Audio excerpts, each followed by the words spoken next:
សួស្តីពុកម៉ែបងប្អូនទាំងអស់គ្នាត្រឡប់មកវិញជាមួយនឹង Win Sharing ហើយថ្ងៃនេះខ្ញុំនឹងនាំអ្នកទាំងអស់គ្នាទៅសិក្សាអំពីការកាត់តវីដេអូបែបមធ្យមដោយវីដេអូដែលយើងកាត់តហ្នឹងគឺពឹងផ្អែកទៅលើ voice ជាពិសេសអញ្ចឹងខ្ញុំប្រើប្រាស់ទៅលើ software ពីរគឺ CapCut និង Adobe Premiere Pro ដើម្បីជៀសវាងបើសិនយើងប្រើតែ CapCut ទេគឺអាចនឹងបង់លុយពីព្រោះតែនៅពេលដែលយើង import voice ចូលគឺវាត្រូវការអញ្ចឹងដើម្បីជៀសវាងការបង់លុយដូច្នេះយើងត្រូវប្រើប្រាស់នៅ Adobe Premiere Pro ដើម្បីដាក់ voice និងសរសេរ edit voice ក៏រូបភាពនៅក្នុងហ្នឹងមុនតមកចាំយើងអាច transition នៅក្នុង CapCut ដែល CapCut វាងាយស្រួលក្នុងការធ្វើ transition ដូច្នេះខ្ញុំជ្រើសរើសយក CapCut ធ្វើជា software ដើម្បី upload នៅ transition ក៏ដូចជា auto caption អញ្ចឹងមុនដំបូងយើង click ទៅលើ Adobe Premiere Pro ដើម្បីកាត់តនៅសំឡេងនិងរូបភាពតបមកយើងចូលមកដល់ខាងក្នុងគឺយើងឃើញថាប៊ូតុងបកខៀវនេះដើម្បីអាចនៅកម្រងរបស់យើងតបមកយើងត្រូវដាក់ឈ្មោះរបស់វាដាក់ទីតាំងហើយបើយើងចុច create នៅពេលដែលចុច create ហើយយើងនឹងឃើញ blank space គឺថាអត់មានអីទាំងអស់ប៉ុន្តែដោយសាររបស់ខ្ញុំធ្លាប់ធ្វើពីមុនមកដូច្នេះយើងត្រូវបិទចោលសិនដើម្បីធ្វើកម្រងថ្មីយើង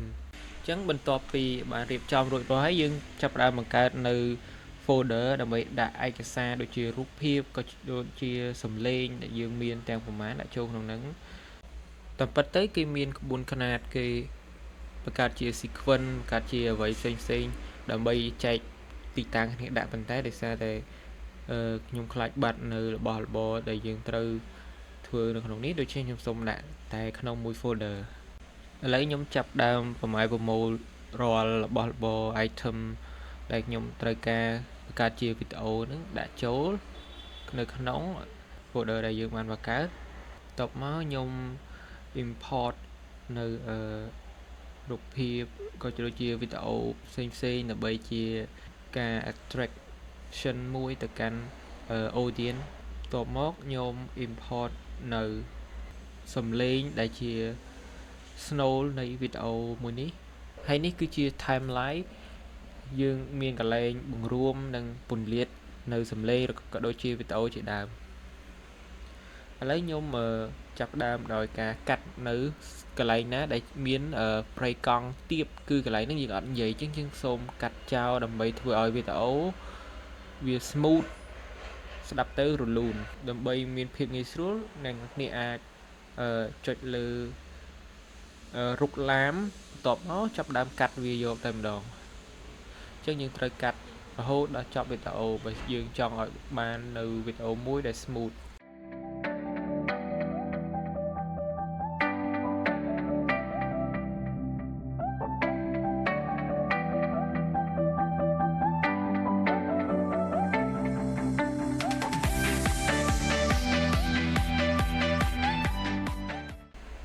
ឥឡូវបន្ទាប់ពីយើងបានខាត់នៅអ្វីដែលយើង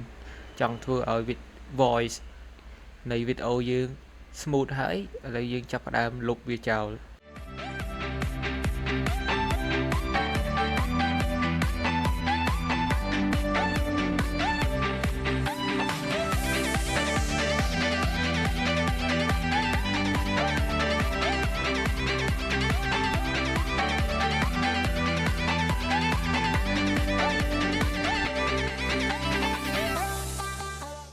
ដូច្នេះបន្ទាប់ពីយើងបានលុបរួចរាល់ហើយយើងអាចclick right click ទៅលើកន្លែងដែលខ្មៅដែលមានចន្លោះហ្នឹងដើម្បីឲ្យ voice យើងរួមចូលគ្នា right click and then click ទៅលើ report delete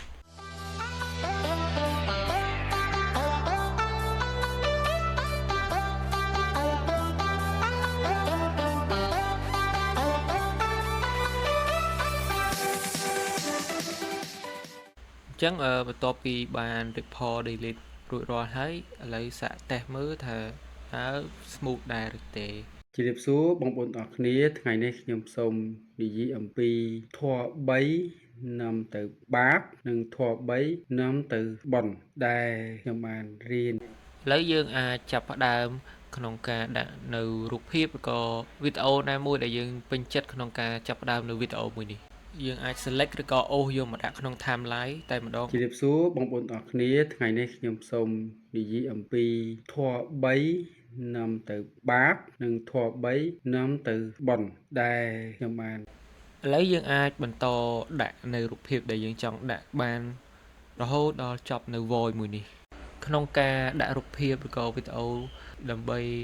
ឲ្យចូលទៅក្នុងវីដេអូរបស់យើងគឺយើងត្រូវធ្វើយ៉ាងម៉េចឲ្យវាស៊ីគ្នាជាមួយនឹង void ពាក្យពេចន៍អត្ថន័យដែលយើងបង្កប់នៅក្នុងនឹងយើងអាចតម្រឹមក្បាលឬក៏កតុយនៃរូបភាពឬក៏វីដេអូនោះតាមដែលយើងចង់ដាក់បានចំណាំនៅពេលដែលយើងដាក់នៅវីដេអូនោះឬក៏រូបភាពនោះគឺវាប្រកាសជាពេលខ្លះគឺអត់ស្មើគ្នាយើងអាចចុចទៅលើរូបភាពនោះហើយបង្រួមដោយចុចទៅលើកែងរបស់រូបភាពឬក៏វីដេអូនោះបានឲ្យស្មើទៅនឹង view នៃ screen របស់យើង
ចឹងបន្ទាប់ពីយើងបានធ្វើរួចរាល់ហើយយើងអាចឆែកមើលរាល់ចំណុចខ្វះខាតដូចជាការតម្រឹមនៅរូបភាពឬក៏ void ដែលមានភាពរអាក់រអួលមួយចំនួនយើងអាចកាត់ចោលឬក៏យើងអាចធ្វើអ្វីដែលយើងចង់បាន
ដូច្នេះបន្ទាប់ពីយើងបានធ្វើរួចរាល់ឆែករាល់កំហុសទាំងឡាយបានត្រឹមត្រូវឲ្យវាត្រឹមត្រូវរួចហើយយើងអាចចុចexport នៅខាងលើឆ្វេងដៃនេះដើម្បីទាញយកនៅវីដេអូដែលយើងបានធ្វើរួចរាល់អញ្ចឹងយើងដាក់ឈ្មោះរបស់វាមក បន្ទាប់ពីដាក់ឈ្មោះអីអស់ហើយគឺ quality របស់វាត្រឹមត្រូវអស់ហើយយើងអាច export យកមកបន្ទាប់ពី export រួចរាល់យើងអាចចូលទៅក្នុង CapCut បន្ទាប់មកយើងយកវីដេអូដែលយើងបាត់កាត់តរួចហើយនោះយក import ចូលក្នុង CapCut ហើយចុច click បូកដើម្បីឲ្យវាចូលទៅក្នុង timeline អញ្ចឹងដល់ចំណុចនេះយើងចាប់ផ្ដើមគិតគូរអំពីការដាក់នៅអក្សរក៏ដូចជា transition ហើយនិង effect ទៅលើវីដេអូអញ្ចឹង transition និង effect គឺជា optional ទេយើងចង់ដាក់ក៏បានអត់ក៏បានអញ្ចឹងខ្ញុំនឹងបង្រៀនអ្នកនរគ្នាម្ដងមកដំណាក់កាលអញ្ចឹងទី1ខ្ញុំចាប់ផ្ដើមដាក់នៅតួអក្សរដើម្បីដាក់នៅតួអក្សរបានយើងចុចមើលខាងលើ click ទៅលើអក្សរ text នៅខាងលើឆ្វេងដៃបន្ទាប់មកចុចលេខបូកទៅលើ default text ហើយចាប់ផ្ដើមសរសេរអក្សរដូចខ្ញុំកំពុងតែសរសេរឧទាហរណ៍ក្បាលដំបូងគឺជំរាបសួរបងប្អូនអ្នកទាំងអស់គ្នាបន្ទាប់មកយើងអាចអូសចុះមកក្រោមរកកន្លែងណាដែលល្អក្នុងការដាក់នៅអក្សរទាំងនោះជំរាបសួរបងប្អូនទាំងអស់គ្នាថ្ងៃនេះខ្ញុំសូមអញ្ចឹងបន្ទាប់ពីត្រូវហើយយើងបន្តដាក់តទៀតបងប្អូនទាំងអស់គ្នាអញ្ចឹងដោយពេលខ្លះគឺអក្សរលឿនជាងសំឡេងដូច្នេះយើងត្រូវតម្រឹមឲ្យវានៅត្រឹមសំឡេងដែលយើងនិយាយដើម្បីឲ្យនៅពេលដែលយើងនិយាយវា load text ហ្នឹងមកអញ្ចឹងនៅពេលដែលសំឡេងហើយ text ដើរទៅគ្នាគឺវាស៊ីគ្នាធ្វើឲ្យវីដេអូយើងតាក់ទាញ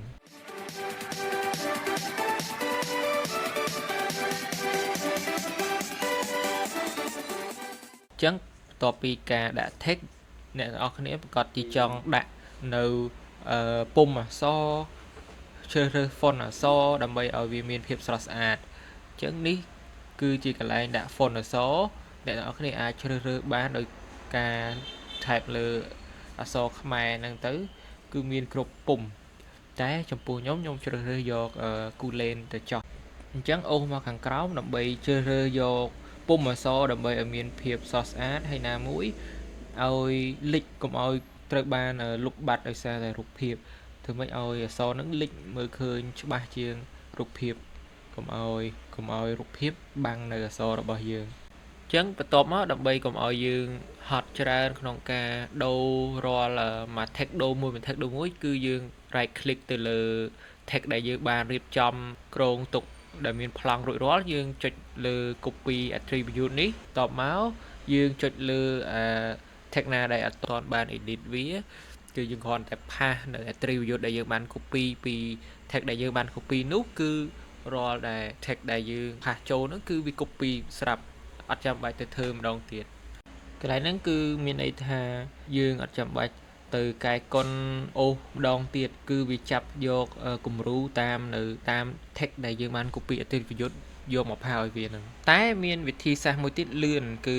បើសិនយើងនៅវល់ដាក់ text រហូតអញ្ចឹងគឺយូរមែនតើលើកនេះគឺយើងប្រើប្រាស់នៅ AI ដើម្បីចាប់យក voice បង្កើតជា caption ឬក៏ text ហ្នឹងឲ្យយើងអត់ចាំបាច់ទៅសេអញ្ចឹងដើម្បីប្រើប្រាស់ AI នោះអ្នកនរគ្នាចូលទៅក្នុង Google ឬក៏ Chrome ឬក៏ Microsoft Edge ដែលមាននៅក្នុង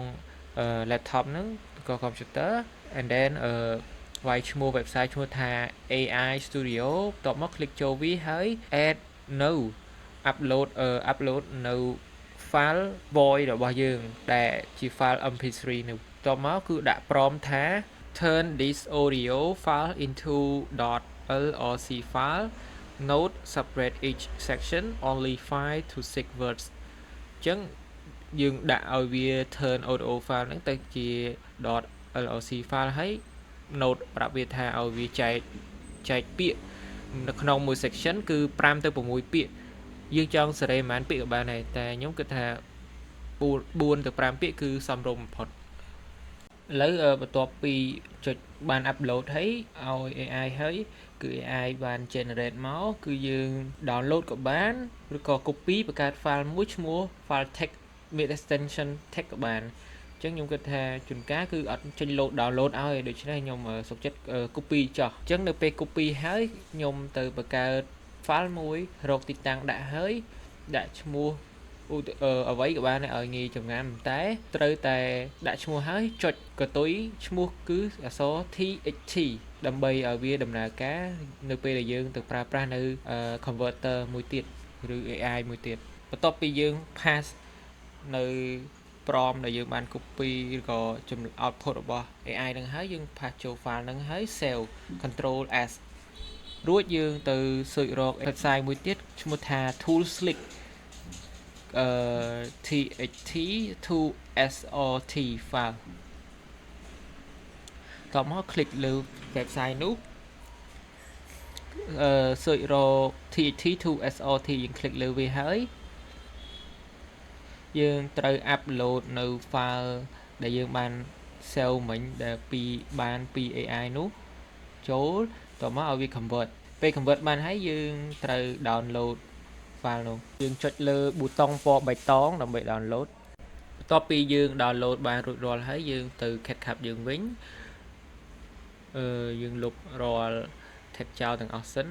តមកចូល local caption ហើយ import file SRT ដែលយើង convert មិញហ្នឹងតមកនេះយើងឃើញថា caption គឺវា upload មកពេញបឹបហ្មងយើងអាចពរួម size របស់វាដោយអូសបន្តិចឲ្យឃើញធំជាងមុនតមកសេរី font ដាក់ coolant ហើយសេរី effect ទៅរាល់ caption ទាំងអស់ហ្នឹងវាទៅមួយគ្នាហ្នឹងឯងពួកយើងព្រោះពេល import មកវា select all តែបើអត់ select all ទេយើងសេរីហើយយើង copy attribute select all tag ណាដែលអត់ទាន់ edit ហើយ pass attribute ចូលទៅវាដូចគ្នាទាំងអស់តមកយើងអូសមកមើលក្រោយឥឡូវយើងឃើញថា tag វែងមែនតើវែងជាង video យើងទៀតហើយវាដើរ view ជាង voice យើងមានន័យថា voice ក្នុង video យើងដើរលឿនជាងអញ្ចឹងយើងត្រូវ trim មានន័យថាតម្រឹម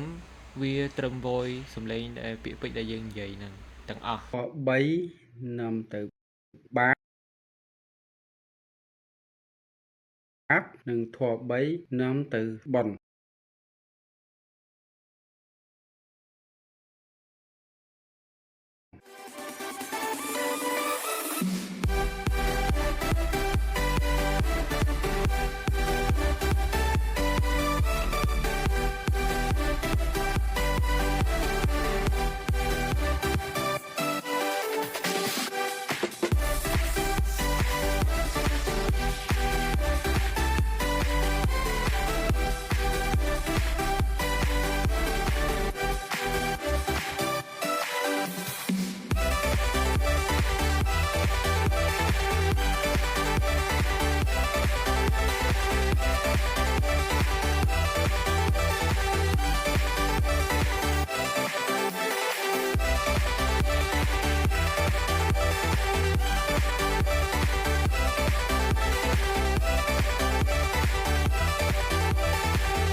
ចឹងឥឡូវយើងដល់វគ្គចាប់ផ្ដើមដាក់ transition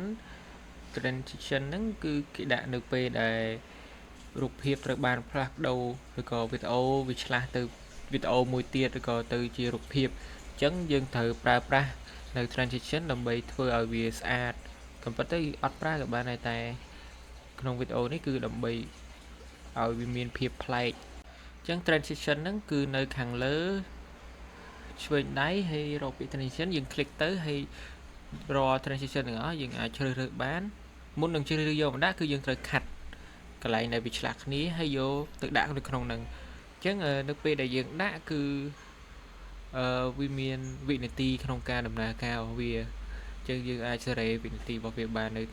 ត្រង់នេះបន្ទាប់មកយើងអាចរកនៅចំណុចណាដែលយើងចង់ដាក់ transition ទៀតដោយការខាត់យើងអាចចុច control B ដើម្បីកាត់កុំឲ្យបាក់ទៅជ្រើសរើសនៅ tool រូបភាពឡាមនោះយកមកកាត់ក៏បានដែរតែនៅក្នុងរូបភាពម៉ៅនេះនៅក្នុងនេះយើងចុចតែ control B ទៅវាកាត់ឲ្យអញ្ចឹងអ្នកទាំងគ្នាអាចជ្រើសរើសកន្លែងណាដែលអ្នកគ្នាចូលចិត្តចង់ដាក់ transition បានដោយការកាត់ឲ្យអូសយកមកដាក់នៅត្រង់ទីតាំងណាដែលរូបភាពឬក៏វីដេអូវាឆ្លាស់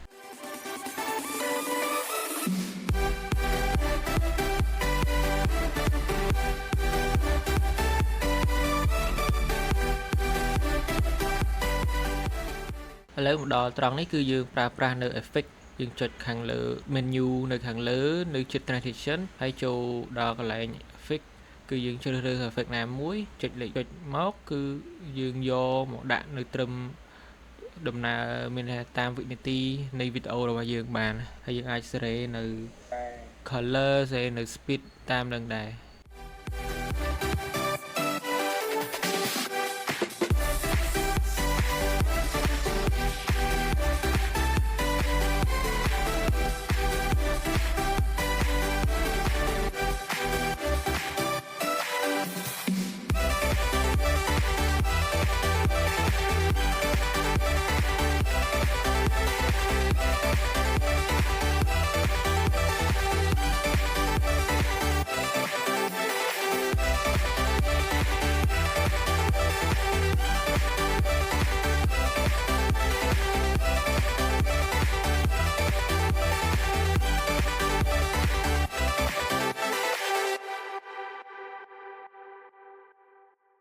ចឹងបន្ទាប់ពីបាន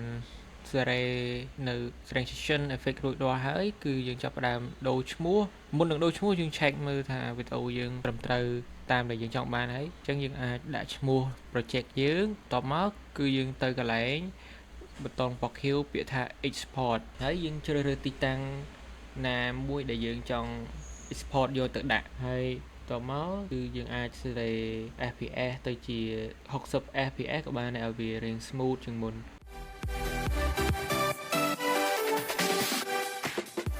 ចឹងឥឡូវយើងអាចទៅរកទីតាំងដែលយើងបាន export ដាក់នោះហើយវីដេអូយើងក៏ដល់ជាបញ្ចប់ដែរអរគុណអ្នកនរដែលបានទស្សនា